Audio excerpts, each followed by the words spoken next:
and welcome po sa panibago na namang episode ng aming channel. At ako nga po pala ulit si Allen ng Greenyard TV. And para naman po sa vlog natin for today, mag-focus naman tayo doon sa mga halaman na nanghinayang ako dahil bakit ko ba siya binili nung mga panahon na yon. Malamang marami din sa inyo yung nanghinayang or katulad ko na nanghinayang nga doon sa pagbili ng halaman na yon. It's either masyado siyang mahal, mahirap alagaan. Isa-isahin ko yung mga halaman na yan. And syempre, bago tayo magsimula sa ating topic, sa mga bago pa lamang po sa aming channel, huwag niyo pong kakalimutan mag-like, share, and subscribe. And pakihit na rin po yung notification bell para maging updated kayo sa mga susunod pa naming videos. Please also visit and support na rin po yung aming Facebook and Instagram page, Greenyard PH po. At sa mga gustong bumisita sa aming garden na andito po sa screen yung aming complete address. Unahin na natin sa ating listahan yung tinatawag natin na Philodendron Bilitei. So pagdating dito sa Bilitei kasi, nakakapanghinayang siyang bilhin or nanghinayang akong bilhin dahil noong time na yon is medyo expensive yung pagkakabili natin.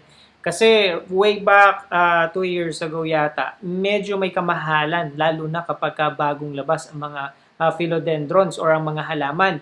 And isa na dito yung Philodendron Bilitei.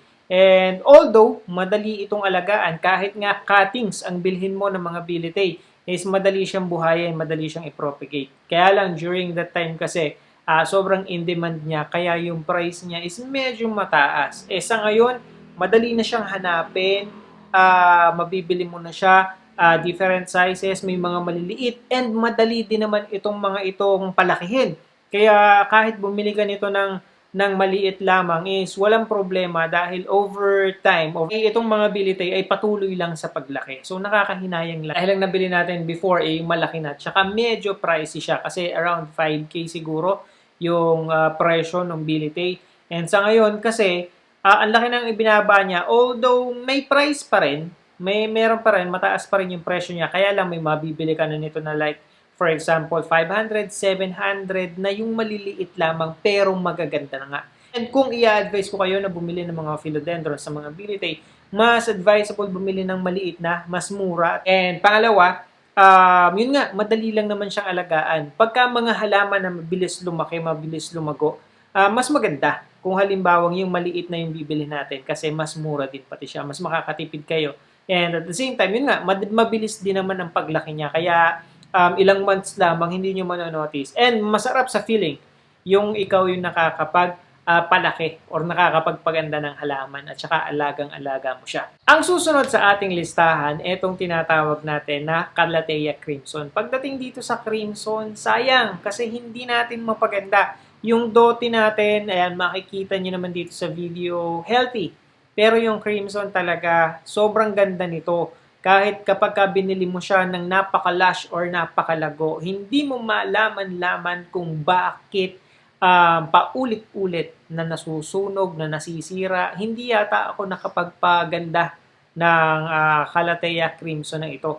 Kahit pa sabihin mong gawin ko na lahat, ilagay natin sa area na mataas ang humidity, tapos ilagay natin or yung watering natin, ilagay natin siya kasama ng ibang mga halaman. Hindi ko alam kung bakit hindi ko mapaganda itong mga crimson na to. Isa to sa halaman na masasabi kong weakness ko talaga. Kasi halos lahat ng halaman is okay naman. Napapaganda natin, napapalago natin, kahit pa sabihin mong medyo mahirap siyang alagaan. Pero ito talagang crimson, hindi ko makuha ang timpla. And nagtataka nga ako kung halimbawa bakit nung binili natin siya, ang ganda niya. Pero pagdating mo sa bahay, after a week, makikita mo sunog na kagad yung dahon niya, nananamlay na siya, o kaya mas worse is unti-unti na siyang namamatay. Parang halos yung mga dote natin, ito hindi talaga nakakahinayang. Bilhin mo siya, binili ko siya, 4, 3 dahon lang. Pero tingnan nyo naman kung gaano kalash, namumulaklak pa yan. At saka ito, although nahirapan din tayo nung una, pero noong nakita natin yung right spot para dito sa mga halaman na to, para sa halaman na to, hindi ko na siya inalis doon kasi doon siya talaga nagka-thrive ng magaling.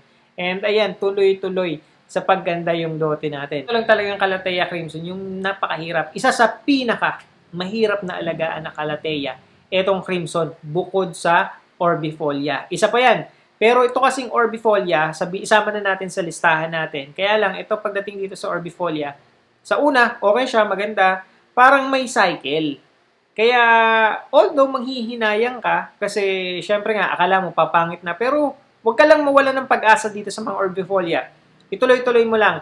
Alam ko marami sa inyo yung nakakaranas nito. Hindi lang siguro ako yung nakaka-experience, pero andyan yung tipong yung orbifolia mo is lalaki na ng dahon, pagka binili mo, ang ganda, healthy. And then eventually, pagkatapos ng mga ilang buwan, yung mga possible o yung mga pa-unfurl na mga dahon ng bago ng orbifolia, makita mo, sunog na, pumapangit ng unti-unti yung dahon. Huwag lang kayong magsawa sa kanya, huwag lang kayong panghinaan ng loob. At saka, yun nga, patuloy nyo pa lang din siyang alagaan. Ang isang technique na nakita ko dito, na kasi ginawa namin dun sa isang kalateya din, na Sebrina, is, pangit na talaga ng lahat ng dahon. Wala na akong magawang pagpapaganda. As in, talagang totally pangit, kahit may bagong sibol siya, pangit pa din. Ang ginawa namin, pinutol namin lahat, as in yung pinakapuno lamang at saka yung ugat yung natira. And after a few weeks, eto na, may unti-unti nang nag-unfurl na dahon, unti-unti yung manonotice pala na healthy na ulit yung inyong orbifolia. So sa mga may orbifolia dyan na naiinis na kayo, nai-stress na kayo dahil ang pangit ng halaman na to, kumbaga, ang ganda niya, pero ang pangit na sa ngayon dahil hindi mo maibalik yung ganda niya. Yun lang. Huwag kayong manghinayang, putulin nyo lahat ng dahon since pangit na din naman siya. Wala kayong ititira. Mag-intay kayo ng ilang buwan o ng ilang weeks hanggang sa makaisang buwan, makikita nyo na babalik sa pagka-healthy yung inyong mga orbifolia. So, yun lang yung cycle nito. Etong dito sa Crimson, ibang klase to. Wala talaga akong magawa dito. Susunod sa ating listahan, ito kasama din to dun sa una nating vlog na talagang ito pinaka na-regret ko. Kasi na-hype ang mga halaman. Ito yung tinatawag na Black Prince. This is the first time na lumabas sa market ang Black Prince. And nasa talagang into rubber tree ako nun dahil ang ganda. Yung pa lamang sa lemon lime at saka dun sa ordinary na rubber tree. Yung burgundy rubber tree, doon pa lang sabi ko ang ganda ng halaman na to. Kaya noong bagong labas, imagine niyo sobrang liit. Wala pang 1 foot yon from the ground Lalo na kung simulan yung sukatin sa pot. Nasa 6 inches lang siguro yun, 6 to 8 inches. Pero yun nga, sobrang hype nitong Black Prince. That was the first time na nakakita ako ng Black Prince. Yan pala yung nakakalat na ganito, mag-iintay ka lamang ng ilang weeks. And bababa na yung presyo. Although siguro naisahan lang din talaga kami ng naisahan kami noong binilhan namin na garden. And imagine niyo ang bili natin doon sa maliit na yon is 5,000 pesos. Na kung tutuusin, before, siguro, hindi mo aakalain na overpriced. Pero, nakakahinayang siya kasi nagbayad ako ng sobrang mahal na. Tig-isa pa kami ng nanay ko nun. Isang ruby at saka isang Black Prince. So, akin yung Black Prince. And, eto namang Black Prince na to, sulit naman dahil from sa pagiging ganitong kaliit, eto na siya sa ngayon. Pagkatapos, nakapag-propagate na tayo, nakapagbenta na tayo nito. And ang dami na nating nailabas nito nang dahil lang dito sa baby rubber tree na to And hanggang sa ngayon, nag-continuous pa rin yung pagkakaroon niya ng panibagong mga sanga. Pero yun nga, siguro para manghihinayang ka lang in a way na sayang. Kasi after a week or after naming mabili yun, nagtanong kami sa mga ibang garden na ganun lang pala yung mga presyo nun. Kaya nga, nasambot din naman niya yung yung ibinili natin sa kanya. Kasi nga, nakapagbenta tayo. Imagine niyo yung siguro mga 3 feet, 4 feet, mabibili nyo lang ng magkano? 1.5 noong mga dumaan na panahon na. Samantalang yung binili ko, ganyan, wala pang 1 foot. Pero 5,000 pa lang, 5,000 yung pagkakabili namin. Nasa maliit na pot siya. Available siya hanggang ngayon na mabibili nyo ng what? 300, 500, meron na kayong mga rubber tree, iba't ibang varieties pa yan. Susunod sa ating listahan, itong nabili namin ng mother ko na Monstera borsigiana. So, dito, ito ay from rin pa rin to, galing na to sa ibang bansa. Ito kasi, napakahanapin. Diyan na uso yung mga iba't ibang varieties ng Monstera. Yun ngang Islet na kung tawagin or yung Adansonii ay naging very popular samantalang napaka-common ito. Nagkaubusan yan actually ng supply dito noong nauso talaga yung mga halaman. And ayan na, lumabas si Monstera Deliciosa, tapos meron pang basta merong giha or guhit-guhit or mga tawag dito, punit-punit sa dahon. Kino-consider as borsi, kahit nga yung ang tawag sa atin dito, sa amin pala dito, is yung mga nakakapit sa poste, yung tibatib. Ano yan? napagkakamalan yan or naibebenta dati ng Monstera daw, kuno, kasi kung wala kang knowledge about Monstera. Pero yun nga, pinaka-popular yung Deliciosa. Napakaraming lumabas niyan, yung Constellation, etong mga Borsigiana nga, pagkatapos may mga iba't ibang variegated pa. Na dito yung napakagandang Borsigiana. Dito nakakahinayang in a way na kasi ito ay binili namin as a mother plant.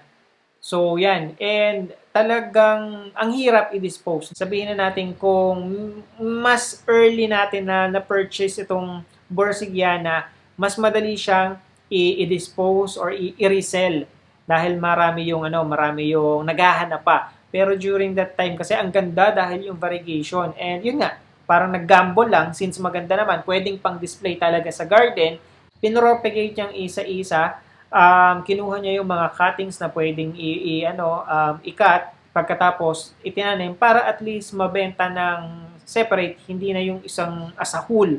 Kasi yun nga, medyo mabigat yung presyo niya. Hanggang sa ngayon, yun lang ang maganda dito, continuous yung pagbibigay. Since naging mother plant siya, naging continuous yung pagkuha ng cuttings natin dito sa mother plant na ito.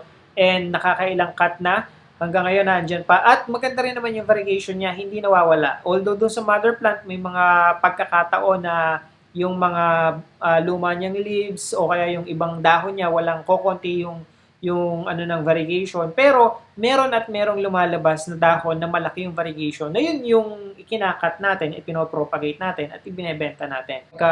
Nagkaroon siya ng panibagong dahon, tuloy-tuloy na siya. Hindi mawawala ang variegation. Pero nakakahinayang lang. Kasi halimbawa, medyo tight din naman yung funds mo. Tapos dito mo itatali sa isang halaman lang. Ang susunod sa ating listahan, ito namang tinatawag natin na giant pothos. Ito ay, ang giant pothos, isa to sa, ang ganda kasi nito Ito parang, hindi pala hindi lang siya giant pothos, kundi ang tawag ito, giant marble queen. Online ko pa nabili itong halaman na to And yun nga, sa online selling natin nabili siya. So ipinadala dito, ang ganda, okay siya, napakaganda. Ang isang nakakahinayang dito is hindi rin natin, or siya, 'di ba giant siya, ang lalaki ng dahon nito hanggang sa yun nga ang hirap niyang i-maintain. Kung i-compare natin dun sa marble queen natin na napakapal ko at napalago, in 2 to 3 leaves lamang siya before. Etong marble queen na giant naman, ganun din, kaya lang mas kapitin siya ng mga aphids, yung mga dapulak kung tawagin dito. Lahat ng dahon niya namumuti. Pagkatapos, there was a time na gumapang na siya dun sa wall ng bahay and hindi na siya nakakapag-provide ng alam mo yung papa-unfurl pa lang pero nasusunog na yung dahon niya. Hindi ko malaman talaga kung bakit. So, wala kaming nagawa dito kundi, yun nga, kasi nagiging na rin siya, tumataas na rin siya sa wall, aabot na siya sa ceiling sa labas sa kisame. So, wala nang paraan kundi ikat na lang siya. So, nung kinat naman namin siya, ang nangyari ay, ipinropagate. So, nung pinropagate naman natin siya, nabuhay naman, kaya lang, ang problema mo, nawala na yung pagka-giant niya. Lahat na lang ng lumabas dito ay mga maliliit na dahon na marble queen. Marble queen pa rin naman, pero hindi na siya yung sasabihin mong lumapad or lumaki pa ulit yung mga dahon. So, nakakahinayang lang kasi parang bumalik lang sa dati. Ano ba talaga to? Giant ba to na marble queen? Or ngayon ba, or talagang ordinary lang na marble queen na parang sabihin na natin, eto ay siguro masyado ng old or matanda na yung parang isa na to sa pinaka nasa ilalim na pinropagate pagkatapos na buhay. Yun nga, madali naman kasing buhayin itong mga marble queen, wala namang problema, nabuhay naman yung mga cuttings natin, pero hindi na lumaki yung mga dahon nito ever since. Ang susunod sa listahan natin, ito, another philodendron na naman. Pagdating dito sa philodendron na to, medyo nanghinayang tayo dahil ang mahal din ng pagkakabili natin. Although madali siyang alagaan. And ito yung tinatawag natin na Melanochrysum. Pagdating dito, ito kasi, itong Melanochrysum, unang labas ng Melanochrysum, masasabi mo, wow, kasi parang napaka-classy ng dahon ng mga Melano. Velvet ang texture, ang itsura ng dahon ng mga ito. So, pagka ihinipo mo talaga yan, parang magaspang na mabalahibo. And ibang-iba, hindi siya makinis hindi talaga. So, napakaganda. Tapos, lumalaki or humahaba ng napakahaba ng dahon ito. And yung nabili pa nga namin nun is cuttings lang. Cuttings, ikaw yung magbubuhay, parang gamble din to. Since ang ganda, bagong bagsak, bagong ano sa amin, bagong offer, bagong alok. Tapos ibinenta or ibinalok sa amin ng around 15,000 pesos. Tatlong dahon na siguro sabihin na nating 2 to 3 feet yung dahon na meron. Pero cutting siya, ikaw ang propagate. Parang yun nga, kasagsagan or kalakasan ng mga kausuhan ng mga indoor plants nung nabili natin to. So, eto, masyado rin tayong nagmadali dito sa pagbili, pag-purchase nitong mga Milano Chrysum. Sobrang ganda lang kasi talaga. Pero at the end of the day, unang-una, dumami yung supply niya, bumaba agad yung presyo nito. Nakakapanghinayang na mabili mo yung presyo. Yun pala talaga dapat. Kahit saan sigurong bagay, kasi syempre, ikaw na-hype tayo, hindi natin maiwasan yan. Pero intayin mo lang na medyo ng mga ilang weeks, unang-una, bababa din ang presyo dahil dadami yung supply. May mga nauna lamang, masuswerte yung mga nauuna kasi kapag may nauna kang nagkaroon ka, may bebenta mo siya ng mas mataas na presyo. Pagkatapos yun nga, magiging masyadong marami yung demand and mamimit naman ng mga demand yung supply natin. Siyempre, sobrang dadami yung supply, marami nagbebenta, bababa yung presyo niya. So, intay lang. Yun pala talaga dapat. Mag-intay ka lamang, huwag kang mainip. And pagka ilang weeks, meron ka na rin yan, mas magandang bumili ng mga halaman. Kahit nga hindi sa halaman kahit siguro sa ibang bagay. O yun lang, huwag kang magpapadala sa hype dahil pag nagpadala ka sa hype, mas mataas na presyo yung makukuha natin. So, yun lamang po and I hope nakatulong at nag-enjoy kayo sa panonood ng video na to. And again, sa mga bago pa lamang po sa aming channel, huwag niyo pong kakalimutan na mag-like, share, and subscribe. And pakihit na rin po yung notification bell para maging updated kayo sa mga susunod pa naming videos. Magkita-kita po ulit tayo sa susunod na episode ng Green Yard TV and thank you for watching.